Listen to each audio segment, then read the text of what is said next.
دوستو جب بھی میں رات کو آسمان کی طرف دیکھتا ہوں تو ایک سوال میرے ذہن میں ہمیشہ گردش کرتا ہے کہ کیا ہمارے جیسی کوئی مخلوق اس کائنات کے کسی کونے کے اندر موجود ہے جو ہماری ہی طرح اپنے جیسوں کی تلاش میں ہو۔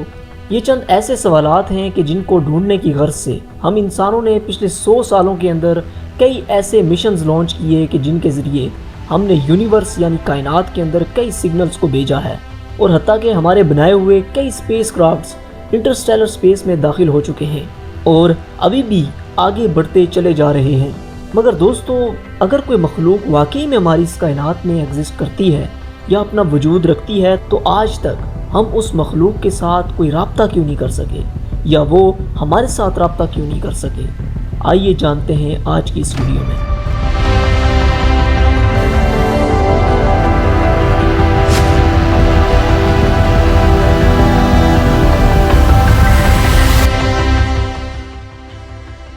دوستو آئیے ذرا سمجھتے ہیں کہ ہماری یونیورس کتنی بڑی ہے۔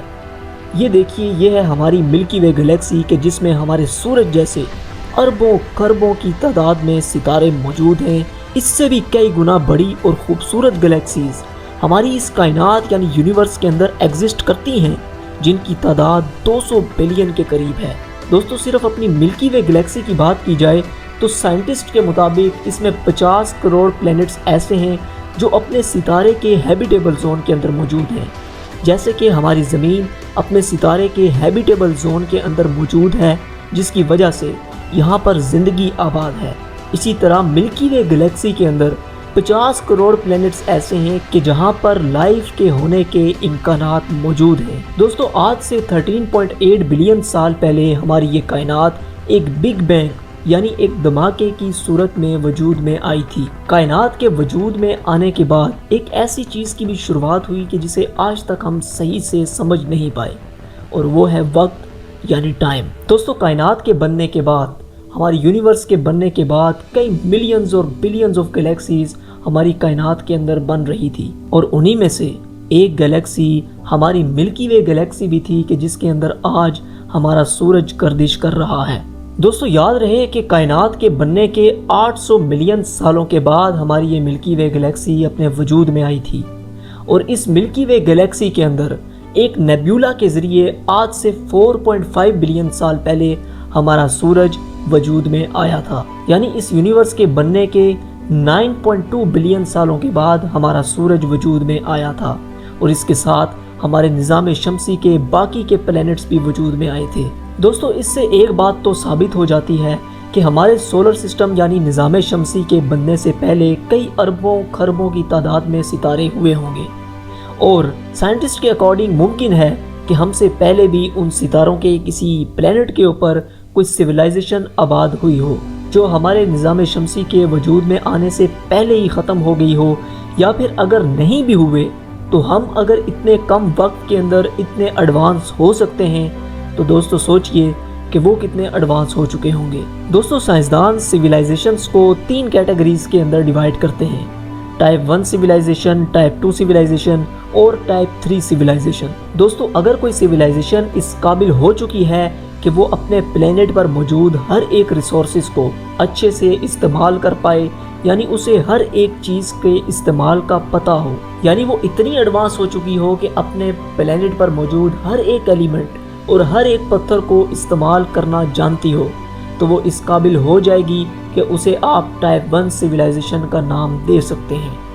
اگر ہم اپنی بات کریں تو ہم اس ریس کے اندر ابھی 0.73 نمبر پر ہیں، یعنی ہم لوگ ابھی تک ٹائپ 1 سویلائزیشن نہیں بنے۔ جب ہم اپنی زمین پر موجود ہر ایک انرجی کو اچھے سے کنزیوم کر پائیں گے، تمام ریسورسز کا استعمال جانتے ہوں گے، تب ہم لوگ ٹائپ 1 سویلائزیشن کہلائیں گے، کہ جس کے لیے سائنٹسٹ کے اکارڈنگ 1000 سالوں کا وقت درکار ہے۔ دوستو اب بات کریں ٹائپ 2 سویلائزیشن کی، تو یہ وہ سویلائزیشن ہے کہ جو نہ صرف اپنے پلینٹ کے بلکہ اپنے پورے کے پورے نظام شمسی کے ریسورسز کو استعمال کرنے کی صلاحیت رکھتی ہو۔ اور اگر یہاں پر بات کریں ٹائپ 3 سویلائزیشن کی، تو یہ وہ سویلائزیشن ہوگی کہ جو نہ صرف اپنے پلینٹ اور نہ صرف اپنے سولر سسٹم بلکہ پوری کی پوری گلیکسی کی توانائی اور ریسورسز کو استعمال کرنے کی صلاحیت رکھتی ہو، اس کو ٹائپ 3 سویلائزیشن کا نام دیا جائے گا۔ خیر دوستو، یہ تو ایک سکیل تھا کہ جس کی مدد سے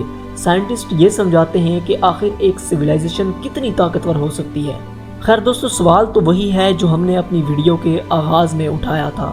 کہ آخر اگر کوئی سویلائزیشن اتنی طاقتور ہے اور واقعی میں ایگزسٹ کرتی ہے تو ابھی تک اس نے ہم سے رابطہ کیوں نہیں کیا؟ اب چاہے وہ ٹائپ 2 سویلائزیشن ہو، ٹائپ 1 ہو یا ٹائپ 3 سویلائزیشن ہو، ہمیں ابھی تک اس کائنات کے اندر کسی اور مخلوق کے ہونے کا ثبوت کیوں نہیں ملا؟ یا پھر جو سگنلز ہم اس اسپیس میں بھیج چکے ہیں، یعنی کائنات کی طرف بھیج چکے ہیں، ابھی تک ان کا جواب کیوں نہیں آیا؟ یہی کوشچن سب سے پہلے 1950 میں انریکو فرمی نے اٹھایا تھا، جسے ہم فرمی پیراڈاکس کے نام سے جانتے ہیں۔ اس کے پیچھے کئی ریزنز ہیں کہ کیوں ابھی تک ہم کسی ایلین سویلائزیشن سے رابطہ نہیں کر پائے۔ پہلا ریزن تو یہ ہے کہ شاید ابھی تک ہماری ٹیکنالوجی اس قابل ہو ہی نہیں سکی کہ ہم کسی اور سویلائزیشن سے رجوع کر سکیں یا رابطہ کر سکیں۔ اور دوستو، اس کے علاوہ ایک ریزن یہ بھی ہو سکتا ہے کہ شاید ہمارے کئی سگنلز ایسے پلینٹس کے پاس پہنچے ہوں کہ جہاں پر واقعی میں ایلین لائف بستی ہے،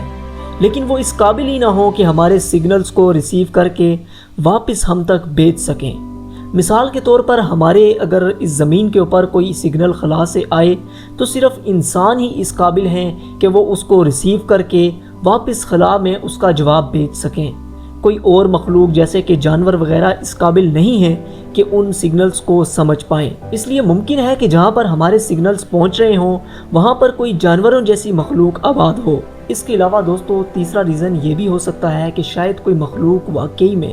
ہمارے علاوہ ایگزسٹ کرتی تھی، لیکن کسی قدرتی آفت یعنی نیچرل ڈیزاسٹر کی وجہ سے ان کا خاتمہ ہو گیا ہو۔ جیسا کہ ہماری زمین کے اوپر ڈائناسورز نے کئی ملین سالوں تک راج کیا،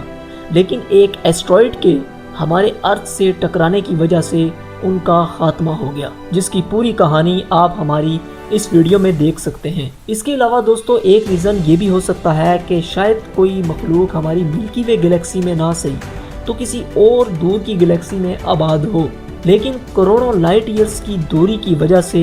ہمارا رابطہ ان سے نہ ہو پا رہا ہو۔ ویسے دوستو، ریزنز تو کئی بتائے جا سکتے ہیں، لیکن جو سب سے زیادہ سٹیک ریزن مجھے لگتا ہے وہ دی گریٹ فلٹر تھیوری ہے۔ اس تھیوری کے اکارڈنگ کوئی بھی سویلائزیشن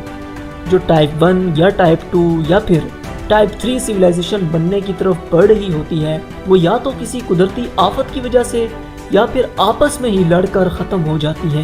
یعنی وہ کبھی ٹائپ 2 یا ٹائپ 3 سویلائزیشن بن ہی نہیں سکتی۔ یعنی کوئی بھی سویلائزیشن اس گریٹ فلٹر کو پار کر کے مزید ایڈوانس ہو ہی نہیں پاتی۔ دوستو، یہاں پر اگر ہم اپنی مثال لیں تو ہم ٹائپ 1 سویلائزیشن بننے کی طرف بڑھ رہے ہیں، اور پچھلی ایک صدی کے اندر ہم نے 2 ورلڈ وارز لڑی ہیں، اور تیسری عالمی جنگ خدا نخواستہ اگر مستقبل میں ہوتی ہے تو شاید ہی ممکن ہو کہ زندگی ہماری اس زمین پر بچے۔ تو اس میں کوئی شک و شبے کی گنجائش نہیں ہے کہ ہماری زمین سے زندگی کا نام و نشان تک باقی نہیں رہے گا، اور پھر دوستو شاید ہماری داستان بھی نہ ہوگی داستانوں میں۔ دوستو، آج ہم سب کے ذہن میں کائنات کو لے کر بہت سے سوال ہیں جن کا جواب صرف ہمیں ایک ہی چیز سے مل سکتا ہے، اور وہ ہے ہماری ٹیکنالوجی۔ اس امید سے اس ویڈیو کا اختتام کرتے ہیں کہ ہم ایک نہ ایک دن ٹائپ 2 اور پھر ٹائپ 3 سویلائزیشن بن کر ابھریں گے۔ دوستو، جانے سے پہلے چینل کو سبسکرائب کرنا مت بھولیے گا۔